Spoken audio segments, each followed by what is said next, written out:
pour l'autre, et l'autre est un cerveau pour l'une, et le sens en est que tout comme le cerveau est recouvert par la tête, de même chacune est dissimulée dans sa voisine, et ainsi, la plus inférieure est une écorce pour la celle qui lui est supérieure afin de la recouvrir et la dissimuler. Et il y en a qui ont expliqué que le cerveau correspond aux 50 portes de Binah, l'une des 3 parties du cerveau est ainsi établie. Mot, le Rashbi, qu'il repose en paix, a expliqué dans les Tikkunim que c'est Tiferet avec Yesod qui est appelé Mot, et nous savons déjà que les 49 lettres du début de la lecture du Shema correspondent à Tiferet et Yesod comme cela est expliqué dans la section sur les 50 portes, et il y a 6 mots dans chacun des versets, ce qui donne Vovo c'est-à-dire le Vo sous forme développée se trouvant au milieu des 49. Tout cela est indiqué par le mot Mot, et la règle qui s'en dégage c'est que cela se réfère à Tiferet et à Yesod lorsqu'elles contiennent les 50 portes et que chacune comprend 6 extrémités. Mose de Haaretz, il est expliqué dans les Tikkunim que les fondements de la terre sont Tzadik et Tzedek, et il est possible que les Mose de Haaretz soient Yesod et la terre, c'est-à-dire Malkout. Musaf. Ceci désigne Yesod. C'est ainsi que cela est expliqué dans les Tikkunim, et le sens en est que c'est d'elle que dépendent toutes les additions, comme les sacrifices additionnels, les Tosafot, la Kabbalat Shabbat ou l'ajout de Neshama, et tous ces sujets sont appelés Musaf par le secret de la sainteté qui leur est ajouté, c'est-à-dire l'union qui les réunit grâce à Tiferet et Malkout, et alors, elle s'élève vers le haut et est appelée sainteté, et alors, elle reçoit l'addition de sainteté. Mode. Dans la paracha Vayetse il est expliqué qu'il s'agit de l'union de Hesed et Géboura qui sont 2 temps fixés, le temps fixé au matin et le thème fixé au soir, le matin d'Abraham et le soir d'Isaac, car le feu est contenu dans l'eau et l'eau dans le feu, et les 2 ensembles sont appelés Mode qui est une expression de réunion. Et dans les Tikkunim, il est expliqué que les 6 extrémités sont appelées temps fixés, mais les 3 premières que sont Hesed, Géboura et Tiferet sont appelés temps fixés de l'Éternel alors que les 3 autres sont appelés mes temps fixés comme il est écrit, ce sont mes temps fixés, et ce sont Netza, Od et Yesod qui sont les temps fixés de Malkout, et si l'on inverse M on obtient Ma, c'est-à-dire Malkout, et il est expliqué ailleurs que les temps fixés correspondent à Binah, et c'est, que vous convoquerez en leur temps fixé. Mufla. Il s'agit de Keter, et elle est appelée Mufla qui est une expression de mystère puisqu'elle est plus élevée et prodigieuse que toutes les idées, et toute expression de la famille de prodigieux dépend d'elle. Mort, le Rashbi, qu'il repose en paix, a donné 2 explications à ce mot dans le Reya Memna dans le verset parfumé de myrrhe et d'encens il a dit qu'il s'agit de Keter, et dans le verset j'ai récolté ma myrrhe il a dit qu'il s'agit des aides, et il me semble que dans parfumé d'encens il manque un veau. Et l'explication en est que Keter est une expression de souveraineté car elle est le maître de toute la Tzilut, et l'expression Mamir qui est complet se réfère à Hesed, et le sens en est que tout comme la myrrhe est le meilleur des parfums, de même Hesed est le sommet de l'édifice, et dans les Tikkunim, il est expliqué que mort se réfère à Hesed ou à Netza. Moshia, le Rashbi, qu'il repose en paix, a expliqué dans le Reya Memna que c'est Tiferet qui est appelée Moshia car c'est elle qui libère la Shekinah de l'exil, et c'est pourquoi elle est appelée Moshia, et il est possible qu'elle soit appelée ainsi du côté de Hesed car c'est là que se trouve le salut par la force de Binah puisque c'est là que se propage le salut et la liberté. Moël, le Rashbi, qu'il repose en paix, a expliqué que c'est Tiferet du côté de Yesod qui est appelé Moël. Ainsi, il est dit de Joseph le juste, et c'est lui qui gouvernait ce Torah, du côté de Yesod. Mavet, le Rashbi a expliqué dans le Zohar sur la paracha Vayetse qu'il s'agit de l'écorce de la femme qui reçoit du mal et qui est appelée femme étrangère, et elle est appelée mort. Misbéa, il existe 2 autels, un intérieur et un extérieur. L'intérieur c'est Binah car c'est là que se trouve l'or et l'encens, et elle relie toutes les séphirotes et les réconcilie. Et l'extérieur qui est de cuivre c'est Malkout. Et c'est à lui qu'appartient la mort car ses pieds descendent dans la mort, et dans le sanctuaire, celui qui était extérieur était entièrement en terre. Et le sens de ceci se trouve dans le Zohar sur la paracha Terumar. Dans le livre de Salomon, qu'il repose en paix, se trouve l'autel de cuivre sur lequel ont été énoncés des secrets élevés. Et de l'autel de terre, il est dit, tu me feras un autel de terre. Et c'est un secret juste, et il est de cuivre lorsque les autres montagnes dominent et qu'il doit les nourrir car il prend cette couleur pour les nourrir puisqu'elles sont appelées montagnes de cuivre, et c'est à partir de ces montagnes que se propage un souffle à l'intérieur de cet autel, et lorsque cet autel s'élève d'une autre façon, alors la lettre Noun qui est le saint autel s'élève, et le souffle de ces montagnes de cuivre reste. Et lorsque ce souffle s'élève, il est appelé Taach car la lettre Noun s'en est séparée, et,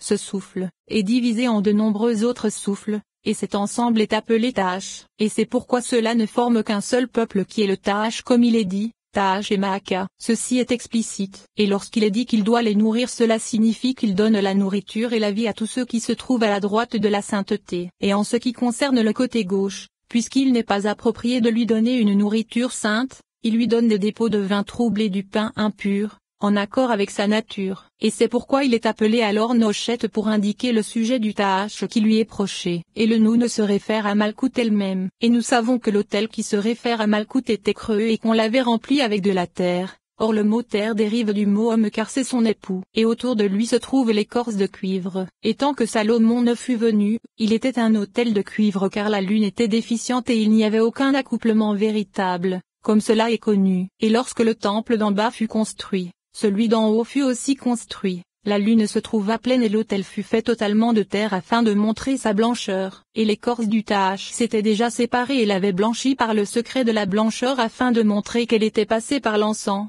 s'était purifiée de son sang et se dressait blanche. Et c'est la différence qu'il existe entre l'autel de terre et l'autel de cuivre. Et l'autel est parfois appelé autel d'Elohim par le secret selon lequel Malkout se nourrit de Géboura. Et lorsqu'elle se nourrit de l'axe central qui est son époux, elle est appelée autel de l'Éternel. C'est ainsi que cela est expliqué dans le Zohar sur la paracha Vayikra. Et lorsque Malkout est appelée Mizba, cela indique qu'elle repose sur les 12 bœufs, les 12 tribus qui sont les fixations de l'autel, et c'est ce qu'il est indiqué par l'autel d'Élie. Et c'est ainsi que cela est expliqué dans le Zohar sur la paracha Baaloteka. Mezuzah, il est expliqué dans le Reya Memna que c'est la Shekinah qui est appelée Mezuzah du côté du pilier central qui correspond aux lettres Yahvé. Mezuzot, le Rashbi, qu'il repose en paix, a expliqué dans les Tikkunim qu'il s'agit de Netzaïot car elles sont des Mezuzot pour Malkout appelées maison, et c'est, les poteaux de ta maison. Mazon, il est expliqué dans le Zohar sur la paracha Teruma que c'est Ezed qui est appelé Mazon, béni sois-tu, Éternel, pour la terre, c'est la terre des vivants, et pour la nourriture, c'est l'attachement à Ezed, pour la terre c'est la terre des vivants. Et pour la nourriture c'est Ezed, ainsi elles sont contenues l'une dans l'autre par un seul lien. Et il a été expliqué que la terre des vivants c'est Malkout car c'est ainsi que cela a été dit plus haut. Et le sens en est que c'est grâce au Birkat Amazon que Malkout s'unit à Ezed car ainsi la coupe se trouve à droite. Et c'est ainsi que cela est expliqué dans ce commentaire. Et il est possible que Ezed soit appelée Mazon vis-à-vis du fait que ce soit d'elle que dépend la nourriture. Comme nous l'avons expliqué à propos de Tov. Ezed est appelée Mazon lorsqu'elle prodigue la nourriture en bas sur la voie du bien et de la bonté, comme nous l'avons expliqué à propos de Tov. Mazal, c'est Keter qui est appelée Massé et le sens en est qu'elle prodigue et déverse abondamment pour toutes les séphirotes. Et tout comme Mazal est la plus élevée de la Tzilut, en vérité elle est appelée Mazal vis-à-vis de son aspect qui se révèle et prodigue à toutes. Mizmor, le Rashbi, qu'il repose en paix, a donné deux explications à ce mot. La première se réfère à Malkout, et la seconde c'est que cela se réfère à Ezed. Et il est possible que Malkout soit appelé ainsi du côté de Ezed car la lignée de Ezed se propage au-dessus d'elle. Et c'est ainsi que cela est expliqué ailleurs. Et dans le Zohar sur la paracha Teruma, il est expliqué. Mizmor c'est le souffle de la sainteté. Pourquoi est-il appelé ainsi? Car il fait toujours l'éloge du roi suprême de tout. Et il est expliqué que Mizmor c'est Malkout car elle est appelée souffle de sainteté. Et elle fait toujours l'éloge de Bina pour s'élever vers elle et lui être égale. Comme cela est indiqué dans le Zohar à propos du premier verset du Cantique des Cantiques. Et il est possible que cet éloge se fasse grâce à Ezed. Mizora. Il en existe de nombreuses explications. Il y en a qui ont expliqué qu'il s'agit de Hokma, et c'est ainsi que cela est présenté dans le Zohar, et dans la paracha Vayetse. Il est expliqué que c'est Bina qui est appelée ainsi, et il existe de nombreux endroits du Zohar qui disent qu'il s'agit de Tiferet, et tout cela ne forme qu'un seul sujet comme nous l'expliquerons avec l'aide de Dieu. Et il est admis dans le Zohar sur la paracha Bemidbar que Mizora se réfère à Hokma, et nous avons déjà expliqué dans le 4e chapitre de la section sur l'essence et la gouvernance que Mizra se réfère à Hokma et à Tiferet car Tiferet brille à partir de la force de Mizra qui est Hokma. De même, le fait que Mizra se réfère à Bina a été établi, et le sens en est qu'il s'agit du lever du soleil, c'est-à-dire de Tiferet dont la lumière se trouve du côté de Okma et de Bina. Et c'est pourquoi c'est par le secret du lever du soleil qui brille, c'est-à-dire sa lumière, que le mot Mizra s'applique à Okma et Bina car elles sont la lumière du lever du soleil. Maaz, il est expliqué dans le Zohar sur la paracha Lekleka à propos du verset la parole de l'Éternel s'adressa à Abraham dans une vision que c'est uniquement Malkout, sans mélange avec aucune autre séphira qui vis-à-vis de la prophétie est appelée vision. Et nous l'avons détaillé à propos d'Oz. Maatsita Shekel, nous savons que 20 géras correspondent à un cycle, c'est-à-dire la mesure de 2 yodes, dont le veau c'est-à-dire Tiferet qui se trouve au centre, et c'est pourquoi elle est appelée demi-cycle pour indiquer qu'elle se trouve au milieu des 2 yodes qui correspondent au cycle, et le signe en est, yod au début, yod à la fin, et veau au centre. C'est ainsi que l'a expliqué le Rashbi, qu'il repose en paix, et nous l'avons étudié dans la section sur 10 et non 9, et ailleurs dans le Reya Memna, il est expliqué que même Malkout, lorsqu'elle s'élève vers Tiferet par le secret du veau et du Shourouk, est appelé demi-cycle. Machava, il a été expliqué en de nombreux endroits que le mot pensée se réfère à l'En-Soft à la Keter suprême, à Bina et même à Malkout, et c'est ce qui a été expliqué par le Rashbi, qu'il repose en paix. Dans le Tikkunim, Rabbi Eleazar lui dit, Père, voici qu'il existe de nombreuses pensées. La Shekinah inférieure est appelée pensée, la Okma supérieure est appelée pensée, et au-dessus de toutes, se trouve une pensée qui est le secret de tous les secrets, le plus élevé de tous. Il est indiqué dans ce commentaire que Malkout est appelé pensée et qu'il en est de même pour Okma, pour la Keter suprême ainsi que pour l'En-Soft. Et à propos de Bina, il est expliqué dans le Reya Memna, Israël s'éleva dans la pensée. Et la réflexion c'est Okma, pour rendre sage par l'allusion. Okma s'éleva dans la pensée c'est Bina. Et la pensée et la réflexion ne forment qu'un seul sujet. La sagesse n'est connue que grâce à l'intelligence. Et l'intelligence se trouve dans le cœur. C'est pourquoi la pensée se trouve dans le cœur et que la réflexion se fait dans le cœur. Voici qu'il est dit dans ce commentaire que la réflexion qui n'est pas exactement comme la pensée se réfère à Okma alors que la pensée se réfère à Bina puisqu'elle est plus révélée que la réflexion. Et maintenant, nous allons expliquer la signification de ces appellations. Rabbi Moshe a expliqué dans le Sefer Hashim que la pensée se réfère à la Keter suprême et à Okma.